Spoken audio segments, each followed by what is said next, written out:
Union budget 2024 चे सर्व updates. सर्वप्रथम टॅक्स स्लॅब चेंज झाले आहे. तुमच्या स्क्रीनवरती नवीन टॅक्स स्लॅब्स आहेत. आता टॅक्स पेयर्सला ॲडिशनल 17,500 पर्यंतचा बेनिफिट मिळणार आहे. आणि एवढंच नाही, स्टँडर्ड डिडक्शन सुद्धा वाढले आहे. जे आधी 50,000 होते ते आता 75,000 आहे.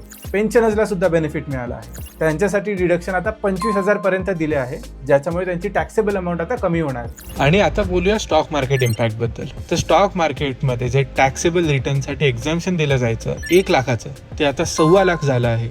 आणि कॅपिटल गेन्स टॅक्स शॉर्ट टर्मसाठी 15% होता, तो आता 20% झाला आहे. आणि लॉंग टर्मसाठी जो 10% होता तो 12.5% झाला आहे. आणि पुढचा मेजर चेंज आहे BCD रिडक्शन बद्दल. BCD म्हणजेच बेसिक्स कस्टम ड्युटी. तुम्ही जेव्हा गोल्ड किंवा सिल्वर इम्पोर्ट करता त्याच्यावर लागणारा टॅक्स आता कमी झाला आहे. इम्पोर्ट ड्युटी कमी झाली आहे किंवा BCD कमी झाली आहे. आणि एवढंच नाही, जेव्हा मोबाईल फोन सुद्धा इम्पोर्ट व्हायचे त्याच्यावर सुद्धा BCD कमी झाली आहे. याच्यामुळे या वस्तू आता स्वस्त दरात अपेक्षित आहेत.